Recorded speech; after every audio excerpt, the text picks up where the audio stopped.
and welcome to episode 181 of the Weekly Song Podcast.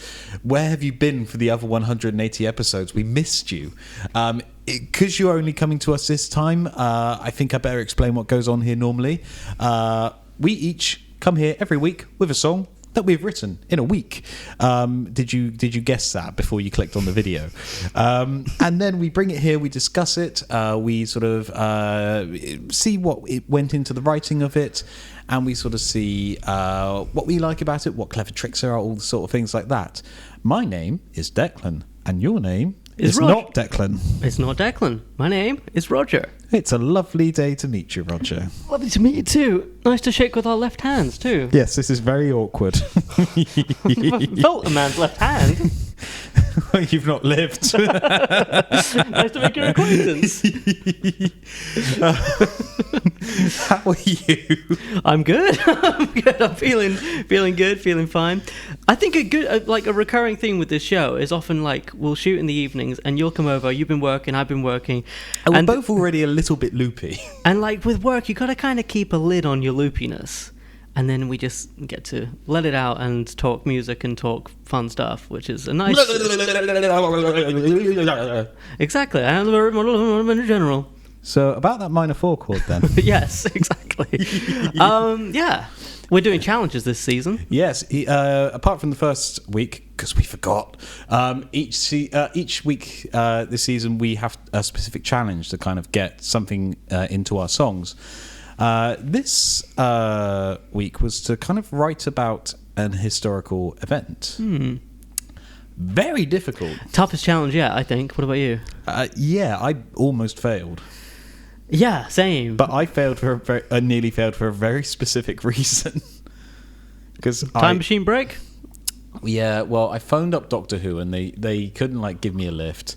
And I phoned up Doc Brown and he'd run out of petrol. So I phoned up H.G. Wells. He doesn't have a phone. So, yeah, I was a bit stuck. You should have gone Dr. Seuss, gone to the Three Doctors. Yeah. I don't think he time travels, but he sure can. But he is a doctor. He is a doctor, so, stands to reason. Yeah, this was the most difficult challenge so far. Because for one, it involved research.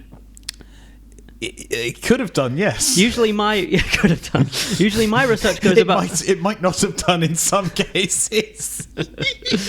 I mean, yeah, mine's not like... Don't get me wrong, it's not like an essay or anything. You've not got citations and a bibliography and... Yet. But usually my research extends as far as what am I feeling right now? Yeah. What is this emotion that is coming over me? I'll write about that. Pretty much, yeah.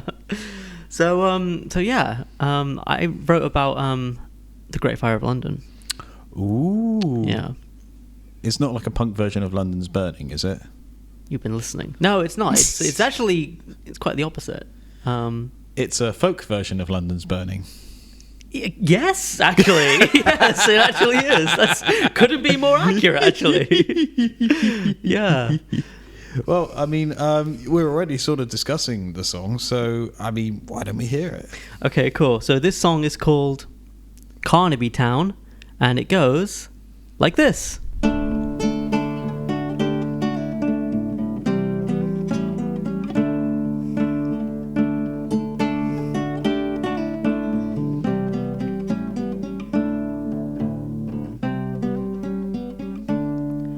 My friend came home from Carnaby Town with stories of splendor and glee. Such tales he'd turn of money he'd earned from selling his wares in the street. We laughed and sang and pissed off the men who had never leave Pluckton or Bream. And though I'm the shame of the family name, 'twas Brendan who gave me my dream. I dreamed all night of Carnaby Town till I talked to my mother who said, if you go down to Carnaby Town, you're likely to come back dead. Some family friend had met with his end by standing his ground in a fight. But I consoled my mother and told her I was the bargaining type. Yes, I'm the bargaining type. So I took my turn, and the money I'd earned from taking my flocks through the field, and paid the fee of a woman that she would take me the distance I need down on a wagon to Carnaby town. She spoke all night of a permanent light that's suspended all over the streets. There's a man I know and a place you can go for a job and a place you can sleep.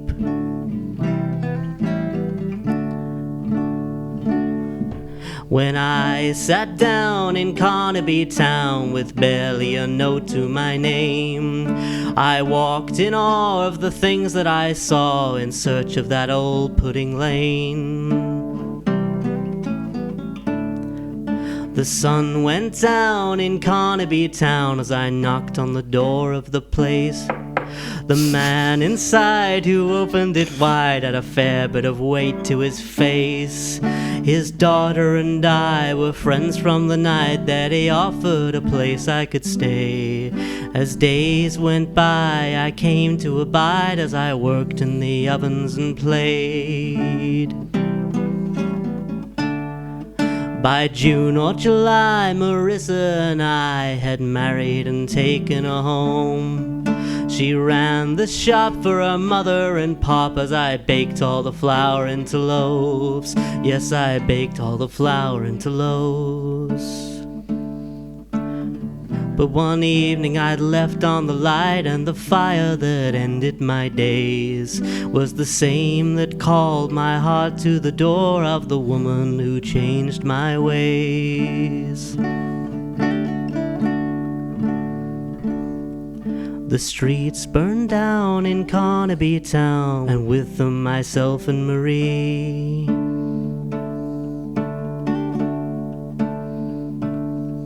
Too wild they run and they spread like the sun, till nothing the eyes can see, till nothing the eyes can see.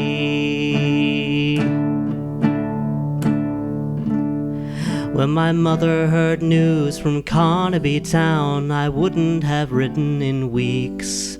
The coroner buried her son in the ground, and the tears ran down her cheeks. The tears ran down her cheeks. He shouldn't have gone to Carnaby town, I warned of the dangers he'd meet.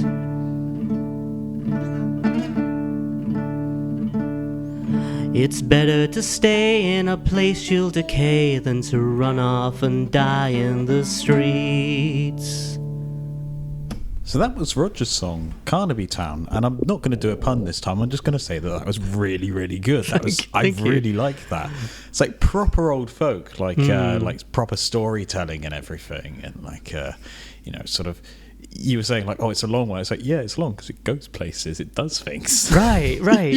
It is like an actual arc of a narrative. And, like, when you get to the end, like, you get, like, the whole, the fire that took my life, and then you shift to the mother's perspective afterwards, and you're just, like, droning away on that open D chord. It's just like, oh, some feelings are being felt right now. Oh, that's awesome when someone says, like, you could feel a song you've written, because you think of it so technically. Oh, okay, does that make sense? Does that make sense? When someone feels something, you're like, cool, it works on another level. So it builds to quite a cool place, and it's quite a versatile little chord sequence you've got there that allows you to do the lighter first half and then darken it up for the end.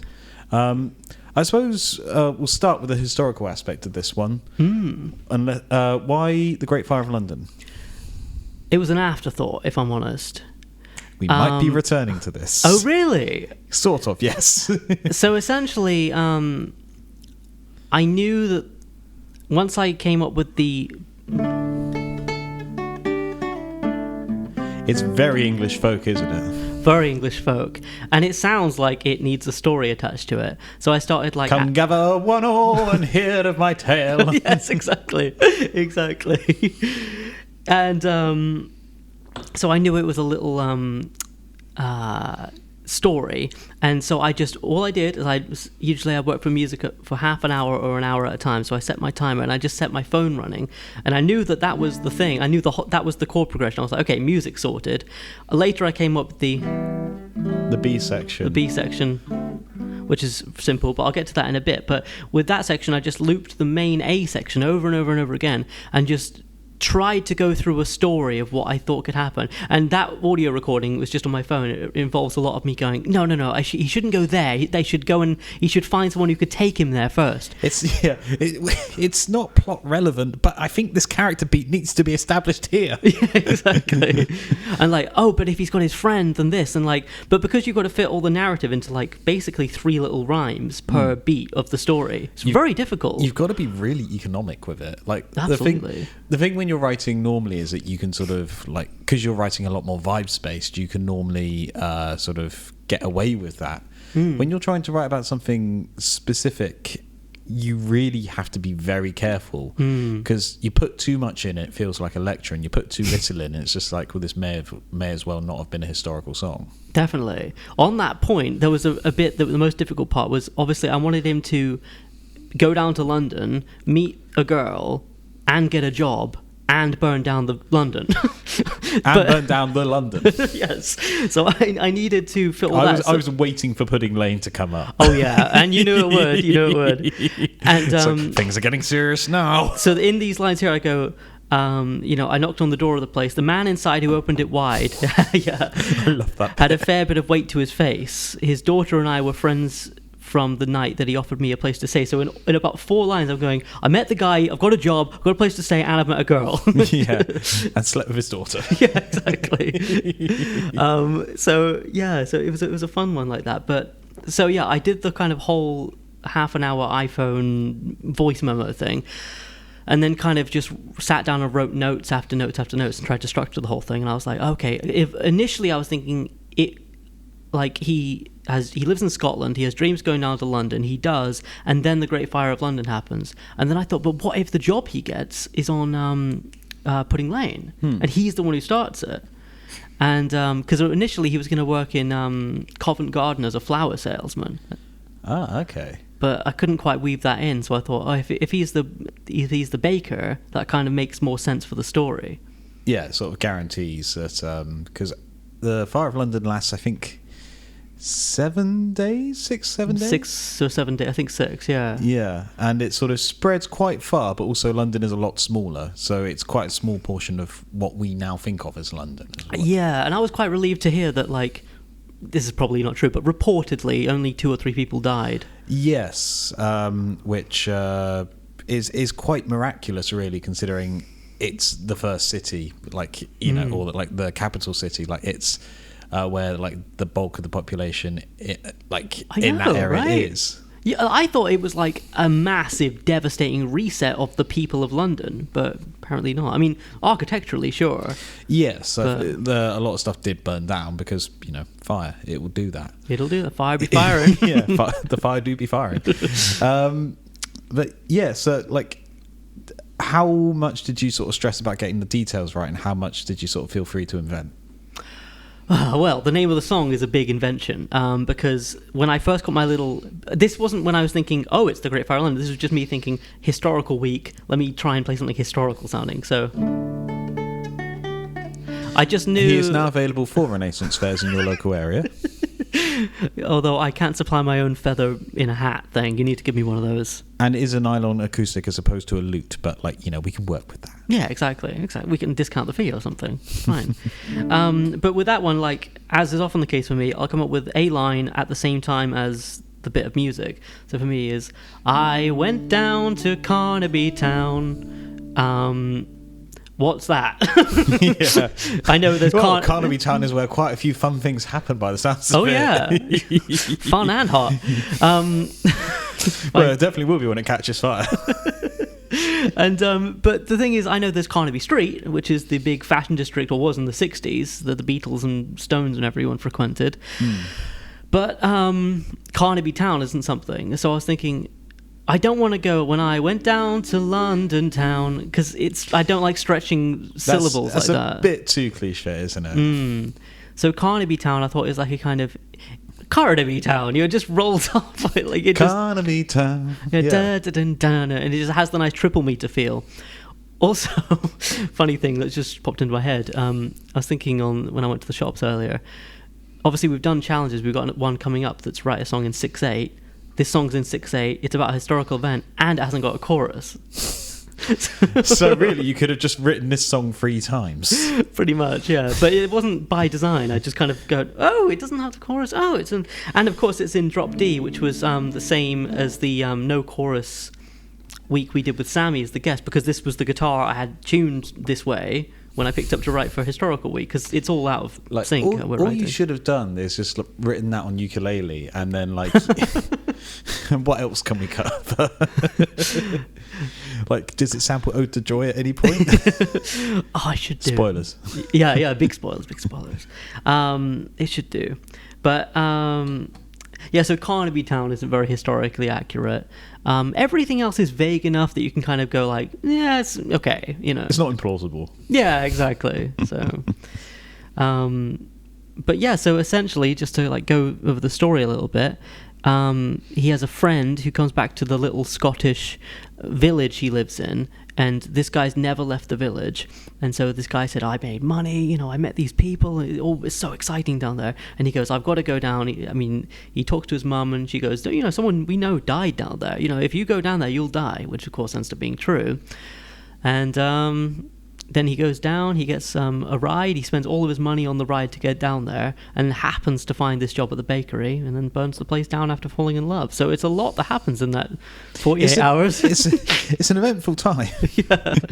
Actually, I say that, but time does pass, because like there's the bit of like by summer and spring or whatever it was. Yeah, by June or July, Marissa and I.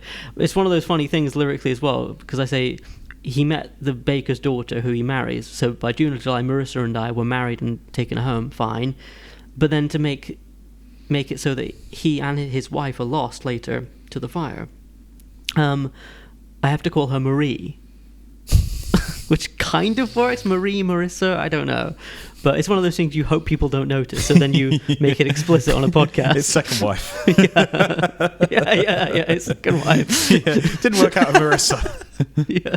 I like girls whose name begins with M. I'll try and find another one of them. Yeah. And Margaret was waiting for me. And Margaret was waiting for me. Deary me.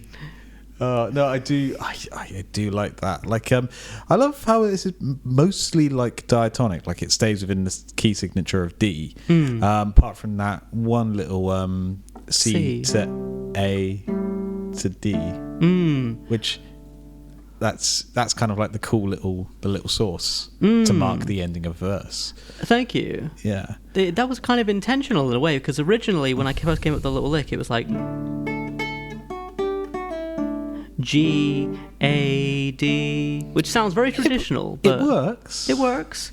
But substituting that G for a C, it has an adventure sense to it. You suddenly have that C sharp D.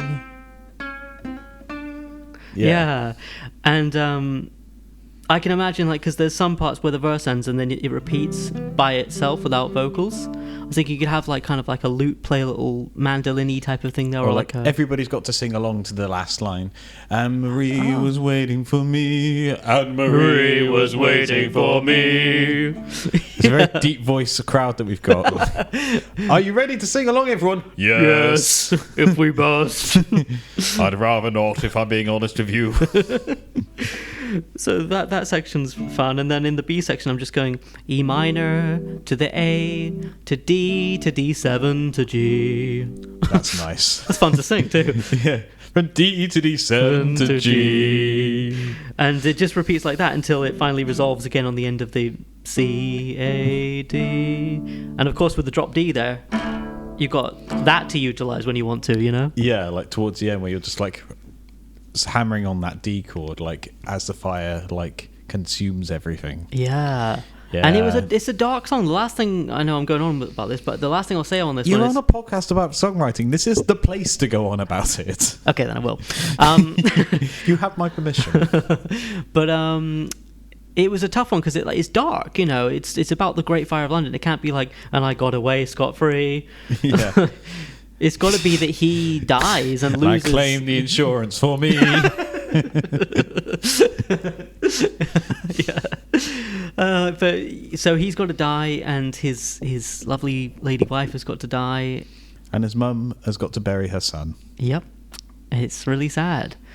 And it does hit, like, because it's sort of like, you think it hits, and it's like, and the fire that took my life, and then it's the actual fate, and then you go out to like the mother, and then like she buried her son. It's just like, okay, sad now. Yeah, very sad. But also, like, it kind of like hammers home, like, because at the beginning he's like, screw this small town, I'm going to London where the life is happening, and at the end she's like, London is where the life isn't happening. Yeah, ultimately, yeah. And yeah, but she says in the end it's better to stay in a place you'll decay than to run off and die in the street. So she's right, but she's going, you should have stayed in your small life. So it's almost like, it kind of like, because you'd have still been here, living, you know, sub what you wanted to live. Yeah. So yeah, which I really like that. I think you should do that, like, pretty much as is. It's giving me like very Frank Turner No Man's Land vibes, where it's like modern folk, but like it is in that like classic storyteller vein. Like I'd love to hear like a version of that where it's mostly you on the nylon, but then like maybe like painting a couple of like images of like fire in the background, or like, ooh, you mean like sound effects, you mean? Or? Yeah, just like not tons. Like, have you ever heard the version of the song I did, Mugby Box, about the Signalman? I remember, yeah. Ago, where like just at the end you've got the steam train coming in. Like something like that, where like you maybe just get it at a key point, and then the rest of it is like as is. I like that. I did kind of think as well, because I've got like a kind of an organ which like sounds old-fashioned. Like, as he arrives in London and he's walking through the streets, not only have a little Foley in there, but maybe like a street musician who passes by in one of the headphones playing an accordion or something, like in tune and time to the music, but it just goes like right to left or something through your headphones. Or even like, you're making me think now, like, you know, when he's in the wagon with the lady wagon driver, and like it could be like not necessarily Foley from that, but like you can hear the horses' hoofs clopping in time with the music, so it acts as percussion. Yeah, kind of cool. And I think you should do this. I think so too. And also, there's the bit where she says, you know, oh, there's a place you can work, and I know someone you can stay with. That should be like in her voice, or maybe a different voice artist or something. Yeah, find a singer who will do that for you. I don't know any girls. I know a couple. But yeah, no. So I'm excited about this. I'm really glad you like it. Thank you. Yeah. Oh, it's super good. So So tell us, what historical event did you choose, and what's your song called? Or would you rather do it after? The historical event I chose was the Cold War. Just as dark as mine then. Lovely and cheery. My song is called The Final Word, and it goes like this.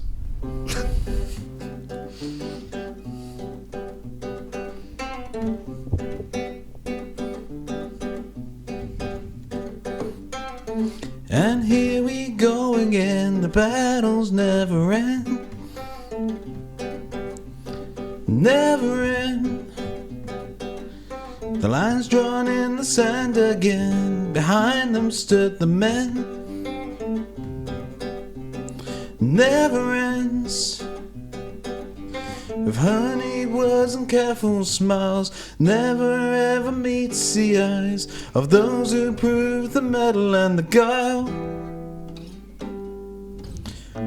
I'm waiting for the final word, for one of them to lose their nerve. I'm waiting to burn everything. I hope it never comes.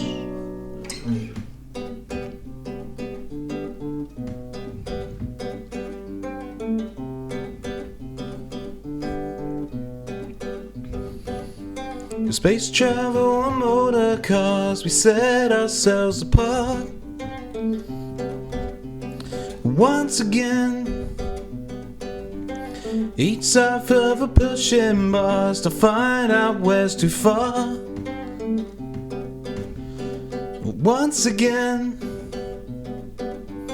while maintaining civility, arms grow exponentially, all in the name of keeping people free.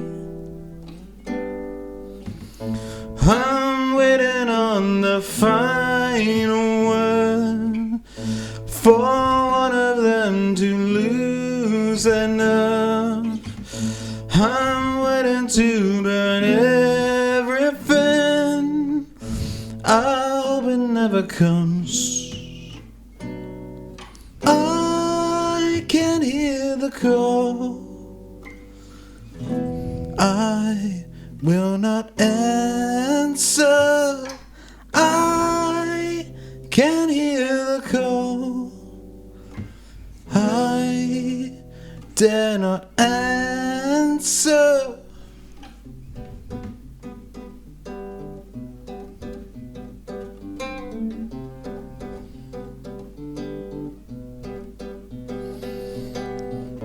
I'm waiting on the final word for one of them to lose their nerve. I'm waiting to burn everything. I hope it never comes. So that was Declan's historical event song. That was the final word. And you've had the final word in historical events as far as I'm concerned. It's only because I've gone second. No, that's I should have said about your song, like, your song is straight fire.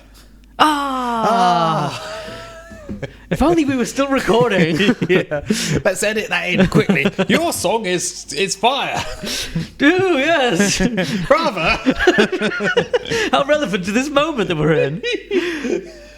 I mean, yours is just so full of hooks from the opening to the I'm waiting on the final word. Like, the whole thing is just full of these hooks, and there's a real mood to the whole thing. I really like this. Thank you.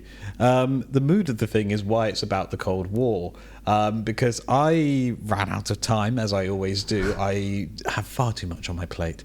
And I ended up like with this sort of chord sequence, which is based around like a D major 7. So there was a more elegant way of doing that, I'm sure. Audio listeners, you're in for a treat when you see the YouTube version. So instead of being a normal D, taking this top note down to a C sharp.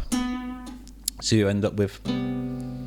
Ooh, where's that going? Exactly, yeah. It's like a nicely ambiguous thing. And then just moving the bass along with it. And then a little rundown on it over an A. I should note as well, this is tuned down to D standard. Oh, okay, yeah. Not for any particular reason. It just lost its tuning, and this happened to be the closest note I could pick. I feel so seen right now. That's how I am with my guitars, yeah. Yeah, it's not for a vocal range or anything like that. It's just literally, this is what it happened to be in after about a week. Yeah. So, like, going through all that...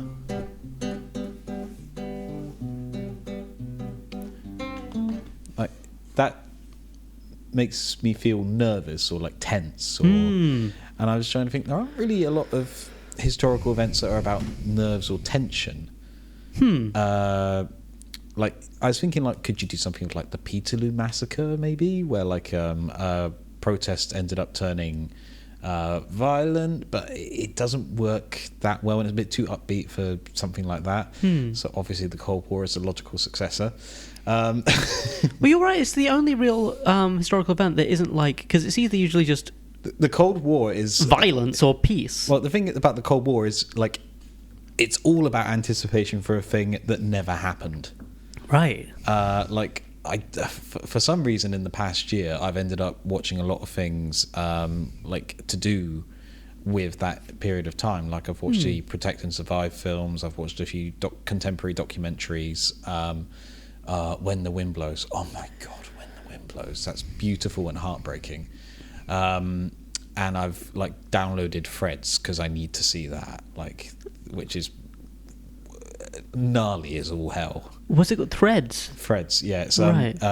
it was a BBC drama back in the 80s that looked at what would happen if a nuclear bomb was dropped in, I think it's Yorkshire. Oh, wow. And like, it's grim dark, grim dark. Yeah. Do not watch it if you want a fun evening. I beg of you. It's not a date night flick then? No. Okay. I'd like to watch it at some point, because in the right mood, it sounds like it'd be really... Like, it was pretty much banned for a few years after its release. Damn. It was only sort of recently allowed to be reshown again.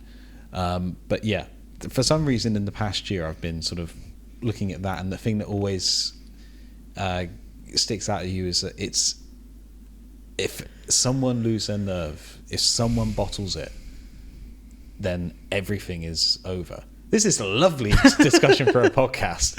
Don't worry, we've already had London burning to the ground, so I think we're okay, you know. But there are stories of like very brave and heroic people, like I think his name is, I'm going to butcher this, his name is Stanislav Petrov, who in 1979 he was working at a missile base. They had a new advanced warning system installed, and it said American missiles are sort of headed to the base. Jeez. Attack, you know. Yeah. And he bravely held his nerve, said, no, this doesn't feel right. I'm going to wait for any other evidence. If he had been less calm, that could have been the start of a nuclear war. Because he would have essentially shots fired first. Exactly, yeah, because it was a false alarm. Of course. Obviously. Yeah, of course, yeah. And yeah, if they'd been less cool about it, like if sense hadn't prevailed. Yeah. So that's just something that we know about. So like, it is an entire culture of everyone just waiting for something to happen. So that's kind of directly what went into the words here. It's not specifically about Petrov. It's just about that whole thing of, at any point I could be asked to press a button. So is the song from the perspective of a person on the ground, just a civilian in that time, or from like a person with their finger on the button? It's someone who's actually got to do the fighting. Oh, I see. Sure. So like, you've got like, I'm waiting on the final word. I'm waiting to burn everything. Wow. And I hope it never comes.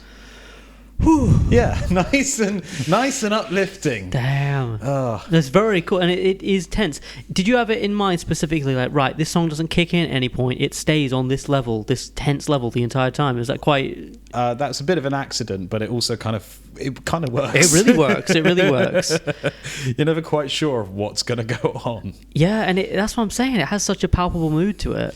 And like, you've got like little references in there, like with space travel and motor cars, like we set ourselves apart, and like there was a load of cultural stuff to that, a load of proxy wars and things like that, and just this whole sort of thing of like two sides of society growing more and more distant from each other when that was the last thing the world needed. Yes.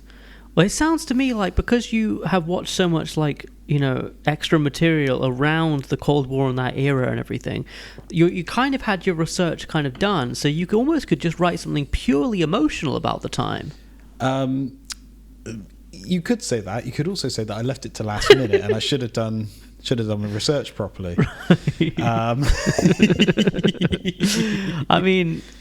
But you've already done in my mind, having watched, you know, all those scary films you've been watching, sounds to me like you've done your research. No one else needs to do this research. Yeah, it could just, if I'd written like a sort of maybe like more driving or straightforward song, I could just have easily have done something about like the Industrial Revolution, because that's a period of history I know quite a bit about. That's true. Like I know too much about the world wars for my own good.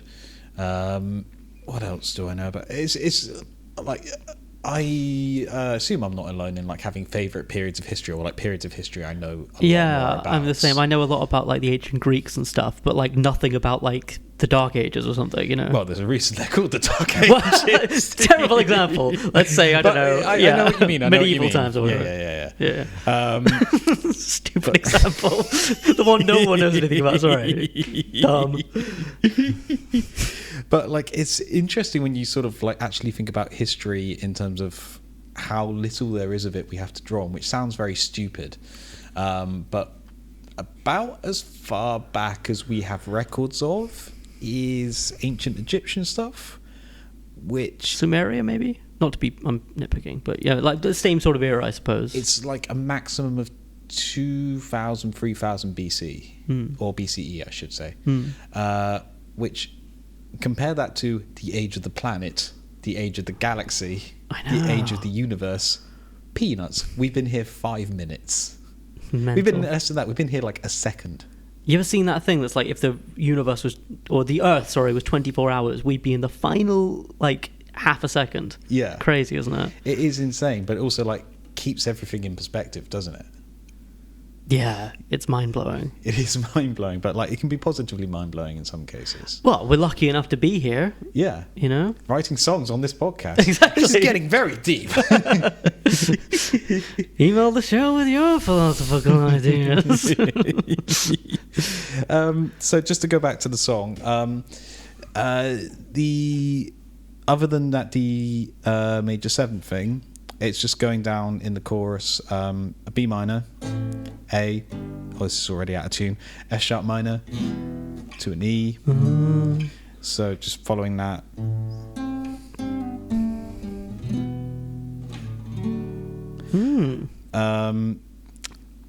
There is an E over G sometimes when I remember to do it. I didn't do it in the first chorus, and I should have done. And then just a C sharp minor to get you back into the E major over G part, and you did that later on. I think it works only having it that second time, because it made me go, "Oh, he's introduced a new chord," which is kind of nice. The tension is rising. He's got his finger on the button. No, yeah, it sets the mood so well chordally, but also it's very, very straightforward, really, isn't it? Yeah, the only other bits to it is just like those chords in the bridge, which I completely nailed first time, no editing at all, not once, not ever. D major 7, A major 7, Ooh. and then just F sharp minor and C sharp minor. So it's just like, I like major 7s, they're fun. Yeah, they are. It's nice when you go up to that D major 7, A major 7. Ooh, that was a nice one too. you hit that high note, you know, that kind of high chest note, which is a really nice moment. Yeah. It's like the one moment where like the kind of like tension kind of breaks a little bit, and like the soldier or the person doing the fighting sticks their head out emotionally, you know. Well, it's the closest thing to like actually referencing like Petrov in any way. Like in like I can hear the call and I'm not going to answer. Yeah, because it's like the moment of defiance in the song, isn't it? Yeah, like the moment of like, no, we will be keeping our heads cool. Like we will be making sure that we know what we're doing. Wow. God, I never knew that thing about the guy with his finger on the button before. That's amazing. Stanislav Petrov, yeah. Yeah. And like I say, that's one thing we know about. There's probably like countless others of other examples of like that kind of heroism that we don't know about. Absolutely. Yeah. Don't go thinking about it for too long. Yeah, I know, right? It's probably happening right now, to be fair. Anyway, kidding. No. This episode will be delayed forever just because we keep learning new things. Yeah. So, like, as far as like the kind of putting it together sort of thing, obviously you came up with your introduction riff. Words, I imagine, came afterwards in bulk. Yes, yeah. Like it was literally just like, what historical event is tense and unsettling? Let's go for that one. And did they come quite easily once you started writing? Because I kind of knew where I had to get to. Yeah. Like lines drawn in the sand again was like the first point. It's like, okay, right, we've got a starting point here. We need to get up to somewhere so that by the chorus we can get, I'm waiting on the final word, waiting for the world to burn, waiting for them to lose their nerve, etc., etc. So cool. That's such a great chorus because it's like catchy but understated, which is quite difficult to do, or rare, I suppose. Possibly. It's not for me to say. It could be really cool to have it like kind of like, you know, the guitar to just have a one chord there and then like a 3-part harmony come in. I'm waiting on the final word. If I could sing, I can't sing. But yeah, that could be kind of cool. I'm trying to sing to you rather than this. Oh, I see. I'm waiting on the final word. That could be a cool idea for it. Like, you start off like it's one voice of defiance, and then like by the last chorus, like you've got like this beautiful, like intricate multi-part choir of like, we're waiting on the final word, but like properly like counterpointed and like beautiful, like we're waiting on the final word. Yeah, like going off in all different directions. If you need someone in your choir, give me a shout. That would be so much. I love the idea, of it being the one person and then it building to many. That's a cool idea. I like that. I was a bit iffy on this song. I kind of like this now. Well, that's the thing. You bring it to old Rog. No, seriously, it's really, really cool, this. And it is tough to write about historical events. I will say that much. Because most of them are like disasters or wars or like... Like, there are very few things you learn about in school where like they're unambiguously good in any way. Exactly, yeah. Like, even like something like the Industrial Revolution, which is a ultimate net positive for technology in society, does bring along a lot of other stuff with it that like exploitation of labor and like the rights of working people being shredded, and like automation leading to job losses and the changing of like the old world into the new world. But we got trains out of it, so that's cool. Choo choo, motherfucker. I see a parallel universe where you did write about the Industrial Revolution. And depressed everyone with that instead. No, I wonder what that song would sound like. Coal, coal, coal, we're running out of coal. Coal, coal, coal, we're burning up the planet.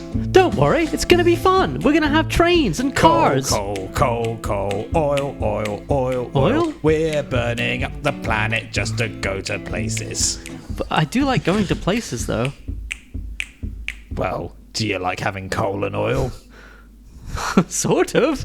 That is basically my take on that. I do like travelling. Do you like coal and oil? Sort of. Not really. Yeah. I have no strong opinions about coal and oil. I don't know what you want from me.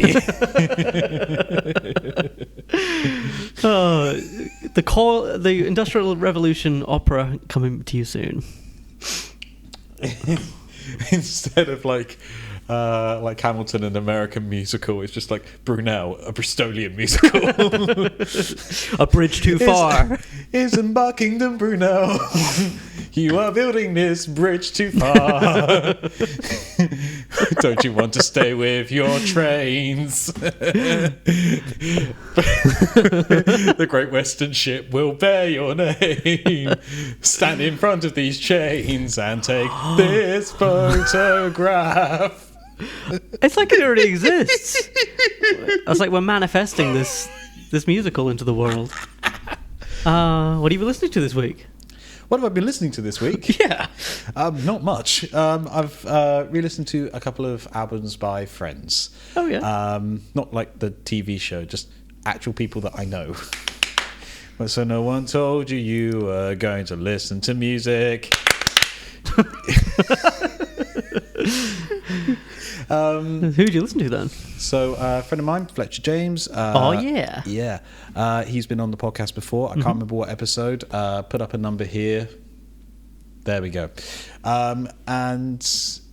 Re-listened to his album, All We're Meant to Do. Oh, nice one. Good album, isn't it? It's a very good album. Like, Doubts is a bop and a banger, and I absolutely love it. But I love the whole record. So do I. And then, a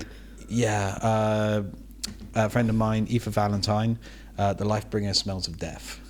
What a great title. She calls herself the original emo, and it works. Oh, that's so cool. It's like acoustic. It's a weird thing to describe. Acoustic cabaret with a voice of the old world, kind of like, but also a bit punk. That's awesome. Yeah. That's very cool. Check out both of them. They're really, really cool. I need to listen to her album, actually. I haven't heard her album yet. It's on the YouTube and the streamings and the Spotify and all of that. Oh, cool. Okay. It's on my list. It's on my list. I'll check it out. Oh, that's awesome. So 2 very differently produced albums. 2 very differently produced albums. But like, they're both mates of mine. It's just been like one of those weeks where like occasionally you don't really have much that you want to stick on and you just think like, I just want to listen to my mates make some music. Yeah. Yeah, I mean, That's why I don't listen to your music, because you're only a work colleague. I mean, I've had one of those weeks his too. His music is great. Sorry. So sure. Just to clear the air there, like his music is actually brilliant, and you should be buying it all on Bandcamp now. RogerHeathers.com. I believe that is still a link that works. No, that leads to a Japanese porn site now. Okay, maybe not that one, but just search his name. RogerHeathers.bandcamp.com. There we go. That's the one. I tried to buy that website back, RogerHeathers.com. Has a price inflation? It's inflated greatly. It's like £2,000 now, and I actually phoned the brokers. And because I went, it's like, why weren't you doing this when I owned the site? It's not really a porno site, but it's like it's got like a couple ladies in bikinis on it, and like a kind of link to Are some. they in your area? They are, but it's magic. Whichever area I go to, they're in that area. They're following you. They're desperate to talk to you. So desperately bought my URL. Yeah. Through GoDaddy. Yeah. Damn. Yeah, sorry to get sidetracked. No, that's what it's all about. I'm just trying to remember what I've listened to this week. I have listened to some stuff, but it's mostly just repeats of stuff I've listened to before. Listened to Todd Rundgren quite a bit this not week. Not every week can be a discovery of like new music forever, can you? Well, I tell you the thing that, not just to be purposely flattering here, but the thing that's really been on my headphones a lot is your cover of Modern Major General that you did for the Monthly Cover podcast. I am the very model of a modern major general of information, vegetable, animal, and mineral. I know the kings of England and I quite the fight historical from Marathon to Waterloo in order categorical. I'm very well acquainted to with matters mathematical. I understand equations both the simple and quadratical. About my new game, I'm teeming with a lot of news. Oh dear. With many cheerful facts about the square of the hypotenuse, and many cheerful facts about the square of the hypotenuse, and many cheerful facts about the square of the hypotenuse, many cheerful facts about the square of the hypotenuse. I'm very good at different. You know it so well. It's amazing. I mean, for those of you, I mean, the episode isn't out yet, but for all of you, it probably is by the time that this goes out. Oh, possibly actually, yeah. But yeah, for those of you who haven't heard it, we did a challenge which was like cover a song with a really iconic or banging opening lyric. So naturally, I went back to the 1870s, and you covered it like it's from the 1970s or you know, newer, with like all these guitars and stuff, but just the vocal performance and everything. With a very silly posh accent. I love it. It's on my running playlist. I'm running around the lake just listening to you spitting absolute 1870s bars. So good. And whistle all the airs from that infernal nonsense pinafore. And whistle all the airs from that infernal nonsense pinafore. And whistle all the airs from that infernal nonsense pinafore. Oh, so impressive. This chair doesn't like me at all. Oh, these chairs are terrible. Yeah, if you want to support the show, you can go to coffee.com/weeklysongpodcast, because our chairs suck ass. Yeah, well, literally. Why do you think we're like sat down all the time? We've been trying to get up since the first episode. We're frozen here like in carbonite. I have to stay here every week. I just put a duvet over the top of them and turn the lights out. It's horrifying. It's terrifying. It's electrifying. Why, it's Grease Lightning.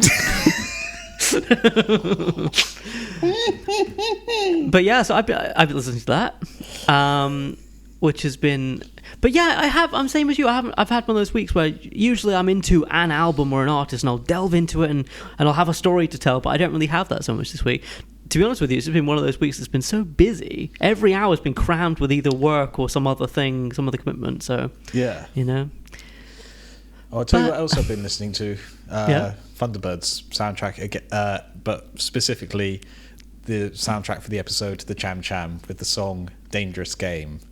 Which, oh yeah, I think you've shown this to me before, haven't you? Yes, which if you've not seen the episode, the plot is that, bear with me, there is an evil gang of international terrorists who are sending the super secret coordinates of like fighter plane flights two enemy agents with a live cabaret act and a number one pop song that gets played live at the same time every single week in a different style. The genre of music and the specific tempo and everything lets the enemy know where these planes are. It's so stupid, but I love it. I mean, they say there's two elements to a song. There's the chord lyrics, data of a song, and the performance of a song. They're very much leaning into the chord lyrics, and the performance can be different every time. Well, it's so they have this sort of tempo version of the song, and then where do do do do do do do do do do do do, and that's apparently saying the plane is going to be going that way, and then apparently to change it to no, actually your fighters need to go to the airbase where they can be shot down. All you have to do is do a slow rumba version. When you play that dangerous game. It really works in both styles. So beware. It may be a frame. So funny. It's such a dumb episode, but I love it.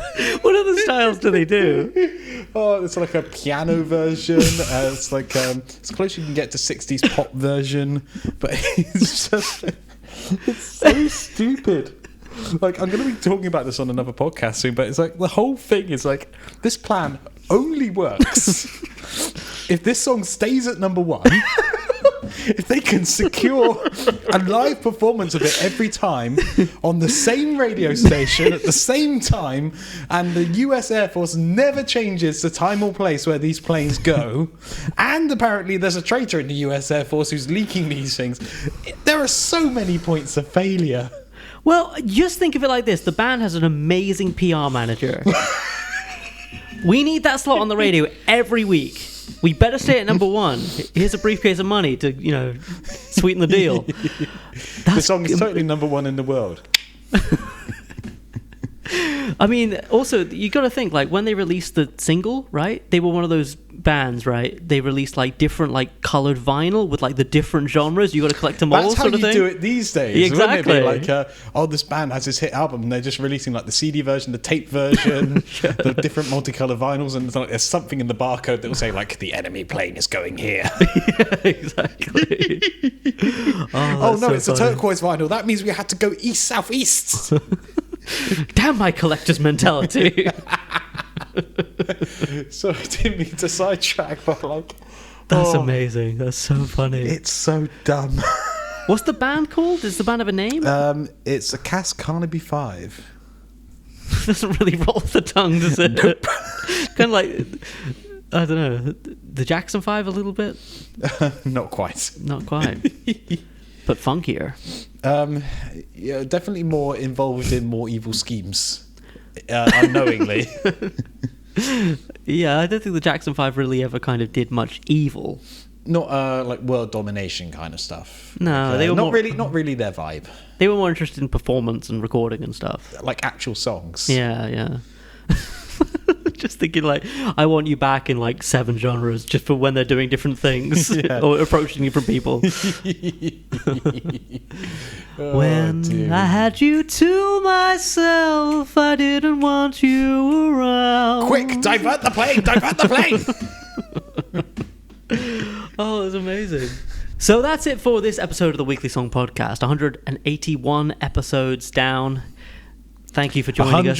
181 to go. 160. No, I don't. I don't know. 500. I don't know if you have this, but when 362. See, the thing is, I can do. If you weren't here, I'd be like, yes, 362. But because someone's watching me, I can't do it. It's really weird. I feel like somebody's watching me, and they're watching me do maths. Oh. Yeah. So thank you for joining us for this 181th episode. Yes. We're going with that. Yes. And if you want to get in touch with the show, if you have suggestions for challenges, if you've got a song you've written in a week, if you've got comments or feedback or anything else, we love correspondence with people on this show. So email weeklysongpodcast@gmail.com to get in touch. That was almost in sync. It was. It's almost like we finish each other's sandwiches. You can follow us on Instagram @weeklysongpodcast. I'm actually keeping that active this season, believe it or not. Ooh. Yep. Ooh. So, do that. Please. What else? If you want to support the show, you can contribute to the upkeep of the show by going to Ko-fi, which is ko-fi.com/weekly song podcast. Seriously, we'd like to have some proper wingback chairs by next season, so that'd be like ideal if you could like just chip in your little bit. Yeah, wingback. Yeah. Wingback. Hashtag wingback. Make wingback a thing. Make wingback great again. Don't know how I said that. Okay, also, Declan and I, we have a collaborative project called Schnookums. We have an EP out at the moment. An album out at the moment. We're working on an EP, yes, which we will finish. At some point. We are both quite busy. Yeah, and also every time... Anyway, we don't need to go into all that. I was just going to say with the studio, I'm always like, oh, it's the end of the month. Now I can't afford it, but I'll suggest next month. Also, we're very poor. Yeah. Ko-fi.com/weekly song podcast. Either that or Worldwide Revolution, one of the two. Yeah, he's got his finger on the button. Declan, where can people find you and your general presence online and what you put out? So we've already talked about the other stuff. If you want to find my music, head to Declan Kitchener on like Tidal or Spotify or iTunes or YouTube or any of the things. Bandcamp. Any of the things. And yeah, I've got some stuff on there, and I currently have some stuff being mixed at the moment. By Fletch, who we mentioned earlier. Yes. Which is sounding really, really cool. It's in good hands. He's a really good producer and a mixer and all-round fun phenom, as they say. Like he's apparently got a preset for me in like his in his settings, which is really cool to know. Like I could just send across a couple of tracks and like, could you just put this through my preset, please? What, like a mastering chain or something? Apparently, yeah. Like good. I like to deal with my voice. Oh, that's funny. It's funny when I've mixed the Schnookums stuff, I've got an EQ for Declan as well. It's a certain fantastic. peak you've got to like lower, and then other peak you've got to accentuate. Yeah. So this is great. Like I just need to get all my producer friends to have their own presets for me. Then I've just got so many options for who to send tracks to. It's known in the industry as the Declan frequency, the Kitchener frequency. No, but that's awesome. Yeah, I highly recommend people checking out Declan's records, all the stuff he's recorded and put out there. Really good stuff all around. Well, talking of putting music out there, where can people find your excellent music that they should stream or buy as soon as possible? Who, me? Well, yes, I put music out under my name, Roger Heathers, and you can find my music on Spotify, Apple Music, Tidal, Deezer, Bandcamp, all those kind of things. All the fun stuff. You also have other projects. I do. Yes. As well as Schnookums. And as well as Schnookums, yeah. Schnookums. With Declan, obviously, I do Pea Green Boat with Joe, which is a kind of progressive experimental rock thing where we just go in all sorts of different genre directions, and he's a fantastic vocalist. If less is more, imagine how much more will be. That's the slogan of the band. The unofficial that should slogan. Be on a t-shirt. Oh, were we to afford t-shirts, that would be on the back or something, on the pocket. People put things on a pocket. Like instead of having like the sort of like punk cross thing, it's just like that wall of text. Yes. I also put out an album a few years ago during the pandemic with a singer called George Pilgrim called Dullards, and that album's called From On High, which is a fun listen. You know, it's a fun little time capsule, if you like. It's a fun one. And just generally on that. You can also follow me on Instagram at Roger Heathers. You can also follow me on YouTube. Just search Roger Heathers, and I've my channels. I'm trying to keep it active, trying to put out like 1 or 2 things a month of like just behind the scenes recording stuff. So yeah, that's all. Well, yeah. That's fantastic. Absolutely. So the challenge for next week. Oh yes.